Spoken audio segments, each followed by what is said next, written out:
27장 12절부터 20절까지를 같이 보시겠습니다. 민수기 27장 12절부터 20절까지 제가 한 절 읽고 여러분이 한 절 읽도록 하겠습니다. 여호와께서 모세에게 이르시되 너는 이 아바림 산에 올라가서 내가 이스라엘 자손에게 준 땅을 바라보라. 본후에는 내 형 아론이 돌아간 것 같이 너도 조상에게로 돌아가리니 이는 신 광야에서 회중이 분쟁할 때에 너희가 내 명령을 거역하고 그 물가에서 내 거룩함을 그들의 목전에 나타내지 아니하였음이니라. 이 물은 신 광야 가데스의 무리바 물이니라.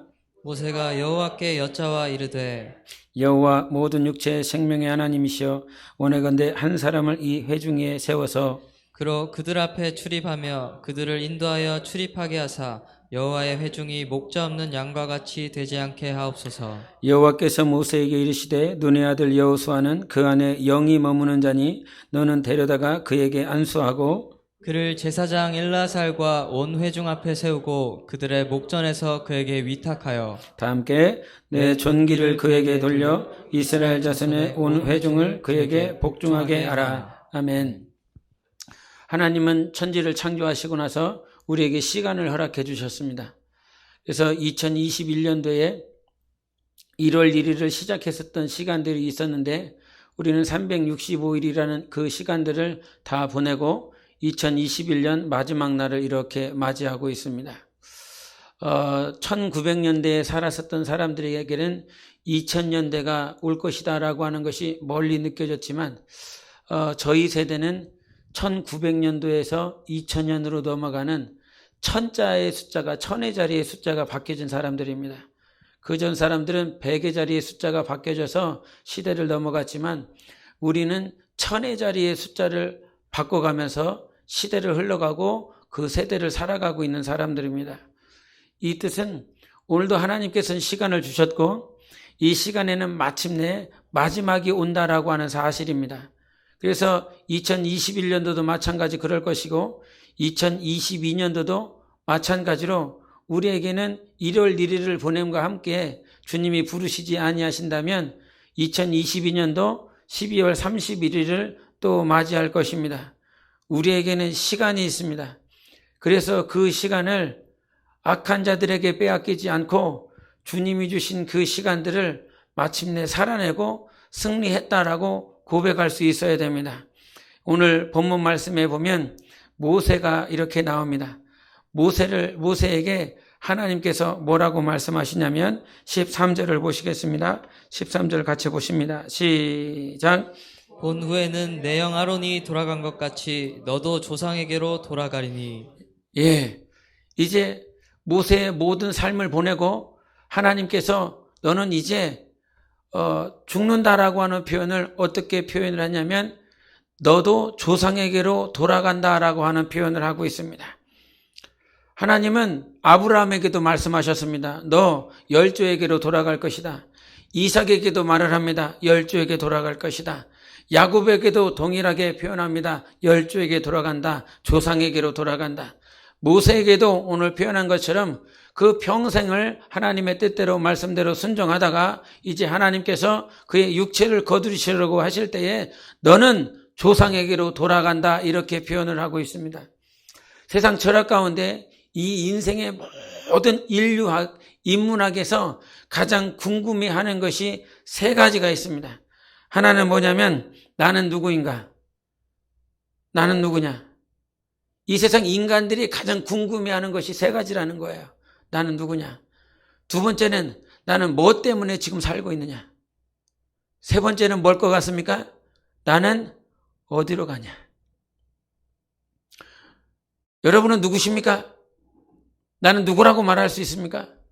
두 번째, 여러분은 무엇 때문에 살고 계십니까? 세 번째, 여러분은 어디로 갑니까? 어제도 잠깐 저희 사모하고 이렇게 농담 섞으면서 얘기를 하다가 우리 사모님을 몇 번 안아보면 헤어질라나 이런 얘기를 했습니다. 우리 사모랑 식탁에서 몇 번 같이 식사하면 우리 헤어질라나 언젠간 헤어질 날이 올 것인데 그 헤어질 날 육체가 비록 헤어지는 것이지만 세상은 어디로 가느냐에 굉장히 관심을 갖고 있어요. 내가 죽으면 어디로 갈 것이냐. 그런데 성경은 그렇게 말하지 않아요. 어디로 가느냐보다 더 중요한 것을 말을 해요. 장소, 공간보다 중요한 것이 있는데 내가 누구로 가느냐예요. 내가 누구에게로 가느냐. 그래서 성경에서 분명히 모세를 통해서 말을 했지만 네가 어디로 가느냐보다 더 중요하게 말씀하시는 것이 네가 누구에게로 간다라고 가르쳐주고 있어요. 열조에게로 돌아간다. 조상에게로 돌아간다라고 표현하고 있어요. 전도서 12장 7절에는 흙은 여전히 땅으로 돌아간다고 말씀하시고 영은 주신 하나님께로 돌아가기 전에 하나님을 기억하라라고 말씀해 주셨어요. 흙은 땅으로 돌아갑니다. 그러나 영은 하나님께로 돌아간다라고 하는 거예요. 우리에게 말씀하시는 거죠. 우리의 육체는 땅으로 돌아갑니다. 흙으로 돌아갑니다. 그러나 내 영은 어떤 공간이 아니에요. 어떤 장소가 아니라 하나님께로 돌아간다라고 말씀하고 있어요. 그래서 우리는 헤어지는 것 같지만 헤어지는 게 아니다. 우리는 다 어디로 가는 존재다? 하나님께로 가는 존재다. 나는 하나님께로 가는 존재예요. 간혹 가다가 이 새벽이나 밤늦게 이게 주님을 묵상하다 보면 저절로 드는 생각들이 그거예요. 나는 어떻게 될까? 나는 죽으면 어떻게 될까? 나는 어디로 가나? 나는 어떻게 되어지나? 나라고 하는 존재는 과연 어떻게 살아갈까? 성경에는 영원히 산다라고 그러는데 그 영혼을 어떻게 살까라고 하는 생각을 하다 보면 두렵고 떨릴 때가 굉장히 많아요. 그런데 여러분, 내가 생각하는 어디로 갈까? 나는 어떤 존재일까 보다 오늘 주님이 나에게 주시는 말씀이 무엇이냐? 너는 하나님께로 간다라고 말씀하고 있어요. 요한복음 13장을 같이 보겠습니다. 요한복음 13장 13절 시작. 너희가 나를 선생이라 또는 주라 하니 너희 말이 옳도다. 내가 그러하다. 이거는 누가 말씀하시는 것이냐면 예수님께서 하시는 말씀입니다. 예수님이 너희가 나를 선생이라 또는 주라 하나 너희 말이 옳도다. 내가 그러하다 말씀하시고 13장 3절에 뭐라고 말씀하시냐면 하나님께로부터 내가 왔기에 하나님께로 간다라는 표현을 해요. 예수 그리스도는 누구로부터 왔냐면 하나님께로부터 오셨어요. 그리고 하나님께로 가네요. 근데 그 하나님은 어떤 분이시냐면 나를 보내신 분이시라고 말씀하십니다. 하나님이 예수 그리스도를 보내셔서 그 보내신 아버지께로 간다. 그것들을 우리에게 동일하게 표현하고 있는 거예요. 그래서 우리가 천국도 있고 하나님의 나라도 분명하게 있지만 더 성경에서 우리에게 정확하게 표현을 해주는 것은 무엇이냐면 우리는 하나님께로 가는 존재들이에요. 그래서 이 사실을 믿어야 돼요. 여러분은 하나님께로 가야 됩니다. 예수께로 가야 됩니다. 예수께로 가기 때문에 그 사실을 알고 어떤 공상과학소설처럼 하나님의 말씀을 들어서는 안 되는 거예요. 하나님의 나라가 존재하고요. 하나님께서 우리를 부르십니다. 그래서 아까 본문에 표현했었던 모세가 너도 조상에게로 돌아간다라고 하는 표현이 무엇이냐면 아사프라고 하는 히브리어예요.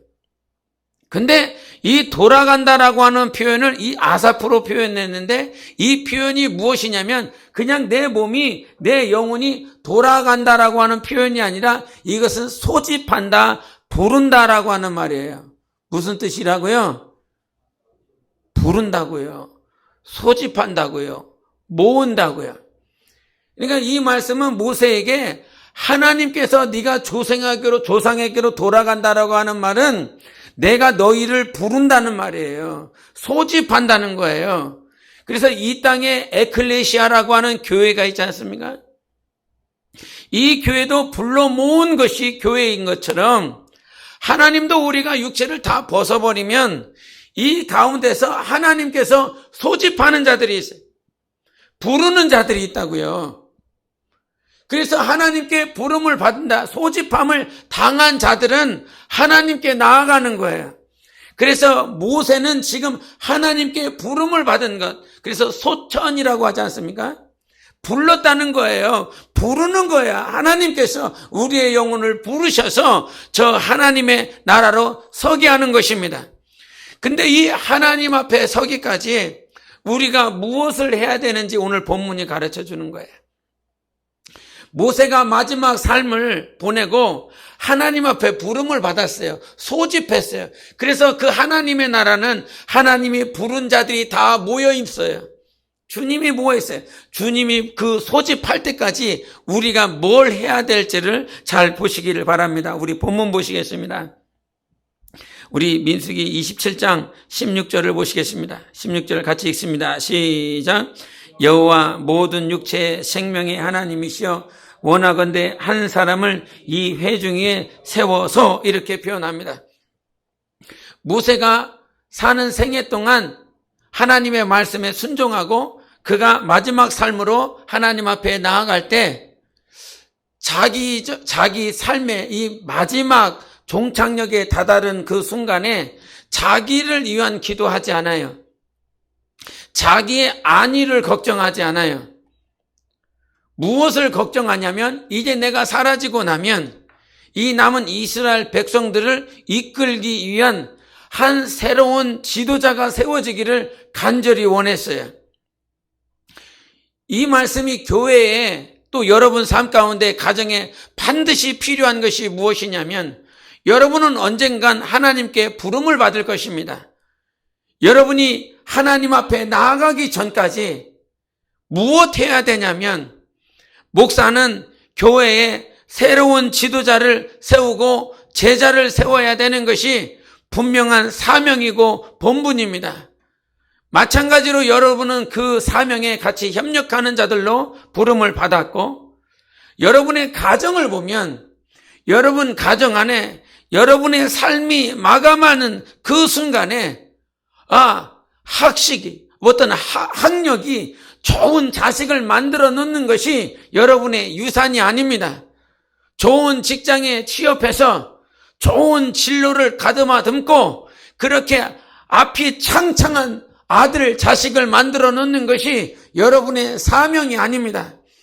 여러분의 분명한 사명은 여러분 가정 안에 이 다음 때를 이어갈 수 있는 믿음의 후계자가 나와야 됩니다. 믿음의 상속자가 나와야 되는 것입니다. 그렇지 아니하고서는 여러분의 삶은 헛된 거예요. 이거는 사명인 거예요. 하나님께서 인간을 창조하시고 난 다음에 그들에게 주신 복이 있습니다. 땅에 충만하라, 번성하라 말씀해 주셨어요. 이 번성하라라고 하는 이 말은 이 땅에 믿는 자들이 우죽순처럼 일어나기를 주님이 간절히 원하셨습니다. 하나님의 사람들이 일어나기를 너무너무 원했어요. 노아를 통해서 홍수 심판을 했습니다. 홍수 심판하고 그 배에서 나오자마자 노아가 하나님 앞에 제사 드리고 나자 하나님이 또 말씀하십니다. 너는 생육하고 땅에 번성하라 라고 말씀해 주십니다. 이 세상에 불신자들 다 죽었거든요. 하나님이 싫어하는 그런 악인들, 죄인들 다 죽고 난 다음에 주님이 다시 한번 말씀하십니다. 너 땅에 번성해야 된다. 여러분, 믿는 자들에게 있어서 지금 시간이 가면 갈수록 어떤 결혼에 대한 것들, 이것들이 아주 무시가 되어지고 있습니다. 오히려 무슬림들은 교리 때문에, 그들이 가지고 있는 그 교리 문화 때문에 정말 많은 자녀들을 낳기 위해서 몸부림칩니다. 자연적으로 무슬림의 신도 숫자들은 계속 늘어나고 있습니다. 지난번에도 잠깐 얘기를 했지만 이 한국 땅에 1990년도에 5만 명의 무슬림이 있었지만 지금은 40만 명입니다. 얼마나 많은 숫자가 기하급수적으로 늘어나는지 몰라요. 그러나 한국 크리스천들의 숫자는 1980년도, 90년도에 1000만 명이라고 했었던 그 숫자가 지금은 700만 명, 800만 명이라고 그러는데 그 신앙의 전도, 정도, 그 믿음의 강도는요, 굉장히 약해졌습니다. 정말 온실 속의 화초처럼 작은 시험, 고난 앞에서 꼬꾸라지는 모양들을 굉장히 많이 봤습니다.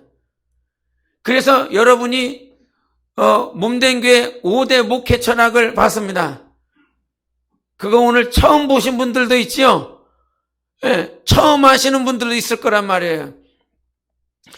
그런데 제자 양육한다라고 하는 이 말씀 안에서 제자는 고난을 통과해야 제자가 됩니다. 반드시 그렇게 되어지는 것입니다. 그래서 고난을 통과하지 아니하는 제자는 없어요. 여러분에게 고난이 오고 있습니까? 여러분에게 환난이 오고 있습니까? 여러분에게 하나님께서 주시는 기회입니다. 육체는 기회인 게요. 70년, 80년 사는 생애 동안 주님이 내가 제자가 되어지고 세상의 어떤 풍파 속에서도 승리할 수 있는 믿음에 굳건하게 만드는 하나님의 은혜인 줄 믿습니다. 그래서 이 세상의 교회와 여러분의 사명은요, 자기 자식을 사랑하는 게 맞지요. 처음부터 끝까지 다 챙겨주고 싶은 것이 부모의 마음이지요. 그러나 어느 순간에는 챙겨주지 말아야 됩니다. 어느 순간에는 마치 남처럼 되어야 됩니다. 어느 순간에는 내 자식이 아니라 저가 하나님의 자녀요, 하나님의 자식이요, 하나님의 제자라고 하는 사실에 내가 손을 놔줘야 될 때가 있습니다. 20살, 30살, 믿음에 20살, 30살 됐는데도 불구하고 오늘도 모든 것을 붙잡고 일거수일투족을 자기가 조절하고 조정하려고 하는 믿음의 부모들이 얼마나 많은지 모릅니다. 그것은 자기가 해서 되는 게 아니에요. 하나님 아버지가 둘째 아들을 사랑하는 게 아니겠습니까? 당연히 사랑하고 자기의 목숨까지라도 아끼는 자가 바로 그 둘째 아들이지만 그가 고난을 통과해야 되니까, 고난 중에 단련되어야 되니까 하나님 아버지께서 손을 놔주시는 것입니다. 근데 그 고난이 버림받은 것이 아니라 하나님께서 우리를 세우시는 과정이라 이 말이에요. 그래서 제자를 양육할 때도 다 내가 붙잡으면 그 사람은 내 사람은 될 수 있어요. 나를 존중하며 나를 사랑하며 나를 따라오는 사람은 될 수 있어요. 그러나 성경은 한 번도 목사 따라가는 제자 만들라, 아니면 일부 어떤 영적인 지도자를 따라가는 제자를 만들라 말하지 않습니다. 우리는 예수 그리스도의 제자입니다. 하나님의 제자입니다. 반드시 예수의 제자가 되어서 하나님 앞에 살아야 되고, 제자가 되지 아니하면 우리의 신앙생활은 헛것이다. 여러분, 수요일에도 말을 했지만 내가 주님이 원하는 세마포와 생명의 면류관을 쓰지 아니하고서는 문 밖에 슬피 울며 운다고 반드시 말씀해 주셨고, 그것이 그렇게 되어질 수밖에 없어요. 그런데 이 모세의 마지막 소원은 그거예요. 정말 주님이 원하는 새로운 지도자를 만들어 달라고, 세워 달라고. 저 역시도 비록 목회자로서 아직은 40대이기 때문에 젊은 축에 속합니다. 같이 교제하고 있는 모든 목사님들보다 가장 연배가 적어요. 근데도 제 안에는 항상 그 마음이 있어요. 항상 그 마음이 있어요. 나의 삶이 마감되어지든 하나님께서 조절을 하시고 난다면 과연 사랑으로 하나 되는 우리 교회는 과연 어떠한 리더십이 필요한가? 어떠한 리더십을 요구하는가? 근데 그 요구하시는 리더십을 여기서 말씀하고 있습니다. 27장 18절을 보시겠습니다. 27장 18절 같이 읽습니다. 시작. 여호와께서 모세에게 이르시되 눈의 아들 여호수아는 그 안에 영이 머무는 자니 너는 데려다가 그에게 안수하고, 이렇게 말씀하셨어요. 리더로 세우는 자, 제자로 세워져야 될 자는 가장 첫 번째 조건이 무엇이냐? 그 영, 하나님의 영이 머무는 자여야 된다는 사실이에요. 성령이 충만한 사람이 제자가 돼야 된다는 거예요. 무슨 신학 대학원을 나왔고 신학 학위가 있고 무슨 책을 많이 읽었고 지식이 있고 많은 사람에게 존경을 받는, 그것은 부차적인 조건이지요. 절대적인 조건이 아니에요. 하나님의 교회의 리더는 나는 리더가 아닌가? 라는 식으로 듣지 마세요. 주님이 우리에게 필요하시니까 말씀하시는 것이라 이 말입니다. 반드시 하나님의 제자가 되어지고 영적 지도자가 되어지기 위해서 분명히 회복되어야 될 것은 내 안에 하나님의 영이 있어야 됩니다. 성령이 충만해야 됩니다. 성령의 기름 부음이 있어야 되는 것입니다. 성령의 기름 부음이 있어야 이기는 거예요. 다른 것으로 이기는 게 아니에요. 코로나 이거 아무것도 아니에요. 일제시대에 공산당 치하에 그 어떤 이 70년대 80년대에 그 신앙생활의 모습과 비교하면 이거 아무것도 아니에요. 에? 죽음을 내어 맡기고 신앙생활했다 이 말이에요. 내 자식이 죽어도 저 가끔 그런 생각해요.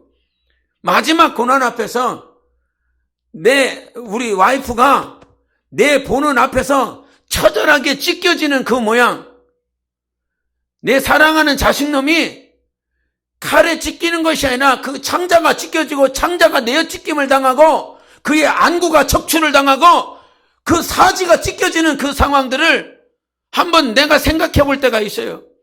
그 앞에서 내가 과연 예수 그리스도를 부인하지 않고 예수 그리스도를 믿어라, 그 자식놈을 바라보며 네 사지가 찢겨 나가고 안구가 적출되어지고 모든 사지가 그렇게 찢겨진다 할지라도 너 예수 부인하지 말아라.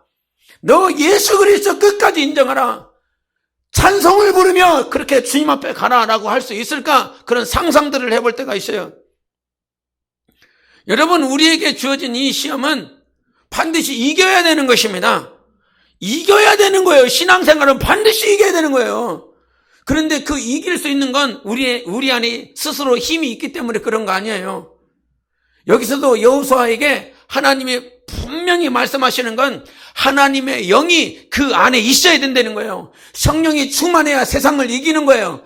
여러분의 문제보다 더 크신 분이 하나님이시라고, 여러분의 상황의 아픔보다 이 모든 것들을 해결하실 수 있는 분은 하나님 한 분밖에는 없어요. 그런데 그 하나님이 우리 안에 살아계셔야 됩니다. 우리 안에. 그런데 이 여호수아가 왜 이와 같이 하나님의 영이 머무르는 자가 될 수 있었느냐를 성경이 가르쳐 주십니다. 출애굽기 보겠습니다. 출애굽기 33장을 보시겠습니다. 출애굽기 33장 7절과 11절만 보시겠습니다. 출애굽기 33장 7절과 11절 같이 읽으시겠습니다. 시작. 모세가 항상 장막을 취하여 진 밖에 쳐서 진과 멀리 떠나게 하고 회막이라 이름하니 여호와를 앙모하는 자는 다 진 바깥 회막으로 나아가며 11절. 사람이 자기의 친구와 이야기함 같이 여호와께서는 모세와 대면하여 말씀하시며 모세는 진으로 돌아오나 눈의 아들 젊은 수종자 여호수아는 회막을 떠나지 아니하니라. 예. 32장에서 아론과 백성들이 금송아지를 만들었어요. 그리고 난 다음에 33장이 등장하는 것인데 이미 모든 진이 더러워졌어요.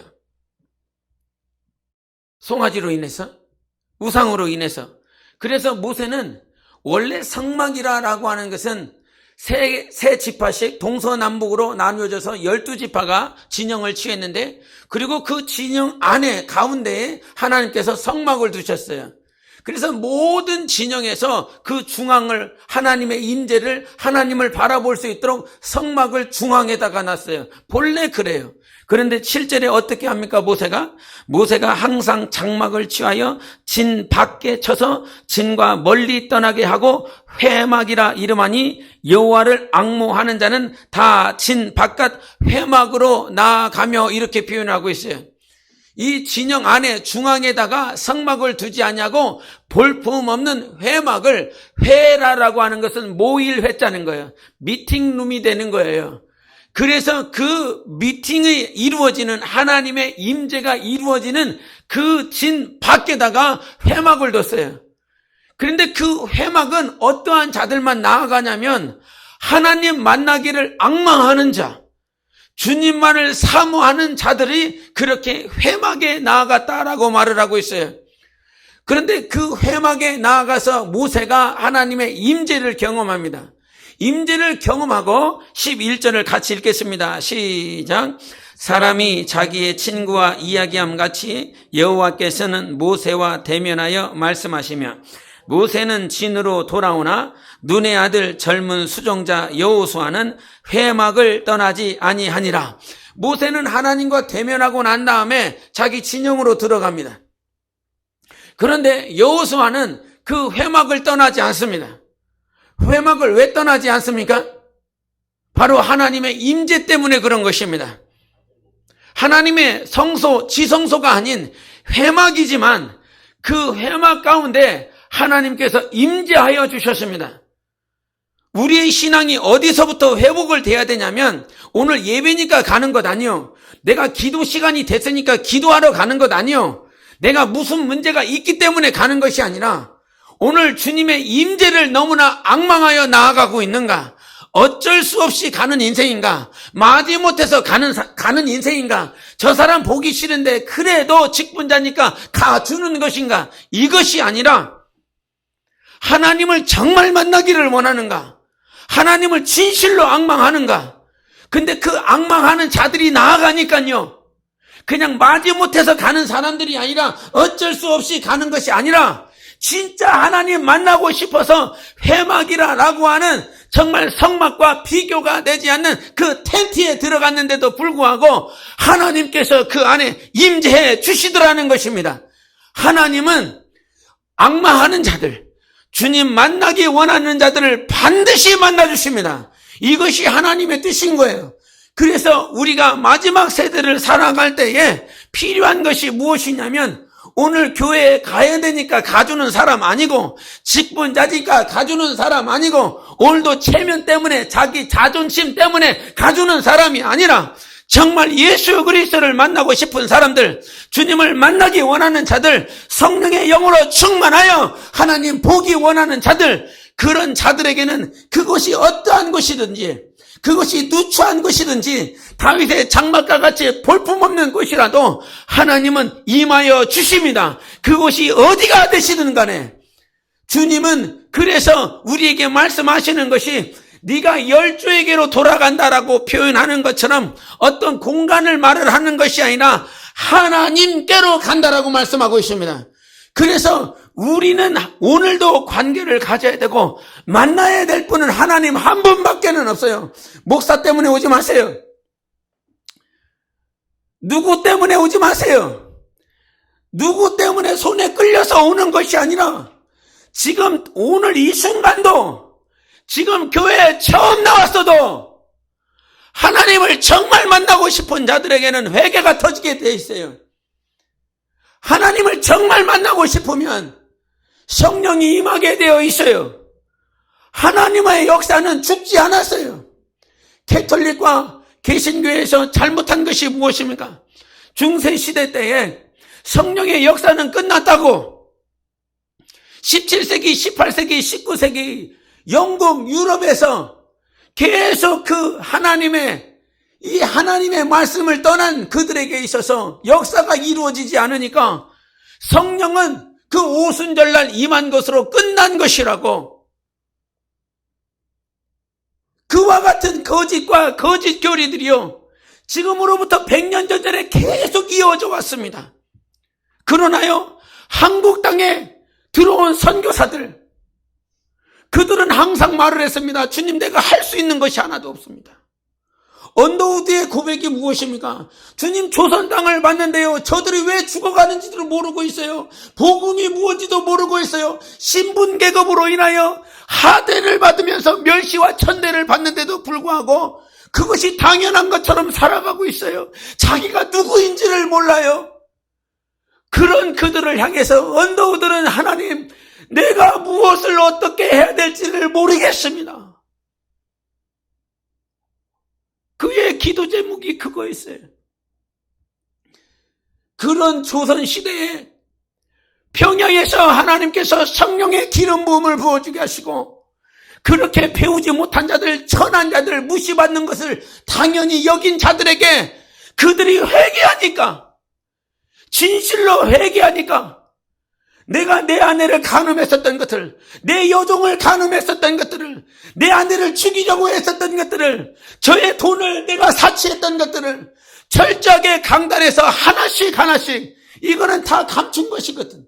아무에게도 들통나지 않는 그런 죄인데, 이 죄를 하나씩 하나씩 단상에서 고백하자. 온 사방에 있었던 사람들에게 회개의 영이 임하고 성령이 임하여 그들이 방언을 말하고 병이 낫고 귀신이 떠나가고 약한 자가 강하게 되게 하신 것이 하나님의 역사였습니다. 하나님은 죽지 아니하셨습니다. 하나님은 살아계십니다.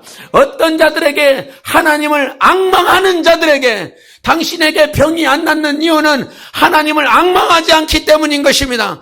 구해도 안 됐어. 이 생각과 이 마음이 여전히 팽배하기 때문인 것입니다. 하나님은 치료하신다 하셨어요. 하나님은 치료한다고 말씀하셨다고요. 하나님은 오늘도 아버지께 내가 구하여 성령을 너희들에게 보내주겠다라고 말씀해 주신 것입니다. 그것이 하나님의 약속이라. 하나님의 진짜 약속이라. 이 약속을 붙들고 이 세상을 이겨나가야 될 것 아니겠습니까? 반드시 이겨야 되지.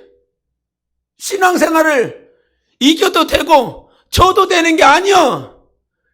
신앙생활은 반드시 이겨야 돼요. 에? 술 먹은 사람들 싸우는 거 맞습니까? 술 안 먹고 싸우는 사람은요, 얌전히 싸워요. 예? 뭐 이렇게 삿대질도 하고 막 욕도 하지만, 술 안 먹은 사람들은 이게 한번 뻥 치고 나면 치료비를 더 물어줘야 되고, 감옥에 갇히니까 아주 점잖게 욕하면서 싸워요. 술 마신 사람들은 어떻게 싸우는지 알아요? 안 보이니까 막 휘젓는 거죠. 안 보이니까. 자기가 제정신이 아니니까 막 휘두르지요. 죽일 듯이 막 싸운다, 이 말이에요. 예? 그렇게 세상에서 술 먹고 싸울 때는 그렇게 죽일 듯이 내가 지면 안 된다라고 하는 그런 생각으로, 그런 마음으로 싸우는데, 왜 신앙생활은 져도 되는 것처럼 하느냐, 이 말이에요. 신앙생활은 패배해도 되는 것처럼 왜 그렇게 생각하고 있느냐, 이 말이야. 이 땅에서 주먹으로 쳐대면서 싸우는 것은 반드시 이기려고 해요. 근데 이 세상에서 싸우다가 지면 그냥 피 흘리고 멍드는 것으로 끝나지만, 신앙생활을 하시면 당신 지옥 가는 거예요. 영원한 지옥 불못에 떨어져야 된다고요. 하나님은 우리를 부르고 계십니다. 정말 소집하고 있어요. 모으시고 있어요. 그 모으시는 하나님이 우리를 오늘도 포기하지 않고 인도하여 주셨습니다. 2021년도 자기가 산 것 같지요. 여러분이 혼자 산 것 같지요. 여러분이 슬퍼하고 힘들고 어려워할 때 우리 주님은 통곡하셨습니다. 우리 주님은 쉬지 아니하셨습니다. 잠도 주무시지 아니하셨습니다. 쉬지도 못하시고 잠도 못 주무시고 내 영혼을 건지시기 위하여 기도하시고 통곡하신 하나님이십니다. 2022년도 내가 승리하는 것이 아니라 주님 때문에 승리할 수 있습니다. 주님 때문에 감사할 수 있는 시간들이 우리에게 분명하게 있습니다. 그러는 시간에 우리가 그 시간들을 이겨내려면, 우리가 그 시간들을 승리하려면 오늘도 성막 그 휘장에서 떠나가지 아니하는 것입니다. 왜? 그곳에 하나님의 임재가 있기 때문인 것입니다. 하나님을 앙망하는 것에 하나님의 임재가 있을 줄 믿습니다. 그것이 가정이든 그것이 직장이든 그것이 교회이든 그것이 하나님이 임하시는 휘장이 되시기를 예수 이름으로 축원합니다. 그 휘장에 하나님께서 그 휘장을 단번에 찢으셨으니 이제 누구라도 하나님을 만나고 하나님 앞에 나아갈 수 있는 복되고 귀한 자들이 된 것이라 이 말이에요. 여러분, 마지막 때 주님이 우리 교회를 이 세대를 이끌어갈 수 있는 지도자와 같은 교회가 되시기를 예수 이름으로 축원합니다. 그렇게 되기를 원합니다. 이런 말을 하고 있는 조신양 목사도 부족한 거 압니다. 형편없는 줄도 압니다. 그리고 우리의 각자 각 모양들을 이렇게 깊이 살펴보면 이 말씀을 전하는 것은 아주 사치입니다. 이러한 말씀을 받을 자가 누가 있을지 잘 모르겠습니다.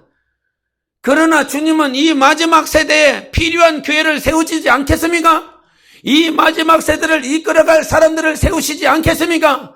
하나님께서 교회를 세우신 이후부터 하나님께서는 모든 자들을 부르셨습니다. 그때마다 그 시대때마다 필요한 자들을 부르셨고 필요한 교회를 세우셨습니다. 나도 부족한 것을 알고 나도 연약한 것을 알지만 하나님이 크시기 때문에 우리를 인도하실 하나님이 만물의 주관자시기 때문에 그 휘장을 떠나지 않습니다. 그 성막을 떠나지 않습니다. 그 회막에서 비록 누추하다 할지라도 하나님의 임재를 사모하는 여러분이 되어보십시오. 하나님의 임재는 오늘 이 자리에도 있을 수 있습니다. 내 안에 병든 것이 있습니까? 하나님의 기름 부으심으로 말미암아 귀신이 떠나가게 되어 있습니다. 하나님께서 성령으로 일하시면 오늘 지금 당장 방언을 말을 하여 하나님 앞에 영으로 기도할 수 있습니다. 그러나 구해도 되지 않는 것 같으니까 죽기 살기로 해봤느냐 이 말이요. 직분 감당도 정말 죽기 살기로 해봤느냐 이 말이요. 봉사도 죽기 살기로 해봤느냐 이 말이요. 그렇게 해보지 않고 그렇게 죽기 살기로 감당해보지 않고 내가 주님 앞에 섰을 때 주님 나 충성했습니다. 주님 게으르지 않았습니다.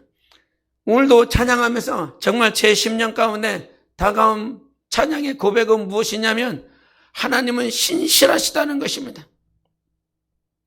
영원히 신실하신 하나님.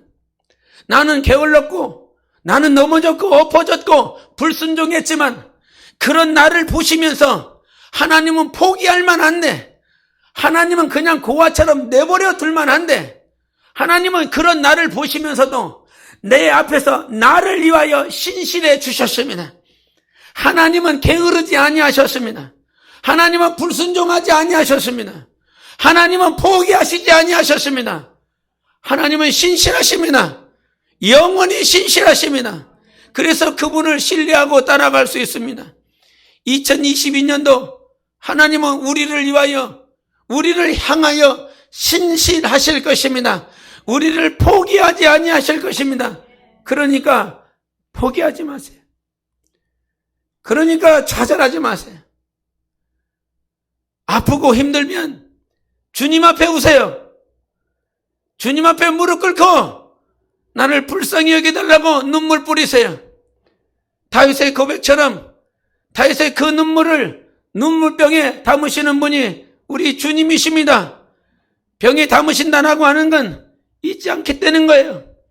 너의 눈물을 잊지 않고 일하시겠다는 것입니다. 주님 앞에 눈물 뿌리고 충성하는 모든 자들에게 하나님은 2022년도 역사를 보여주실 것입니다. 하나님을 사랑하십시오. 충성하십시오. 회막을 떠나지 마십시오. 어떤 이들은 이런 말을 하면 회막을 떠나지 말라, 성막을 떠나지 말라, 성전을 떠나지 말라 이런 얘기를 하면 꼭 뒤에 달라붙는 얘기가 있어요. 이거를 유형의 교회로 생각해요. 그냥 유형의 교회로 받아들여요. 성막 떠나지 말라, 성전을 떠나지 말라라고 하는 말을 그냥 유형의 교회로 받아들여. 그러면서 반문하는 것이 무엇이냐면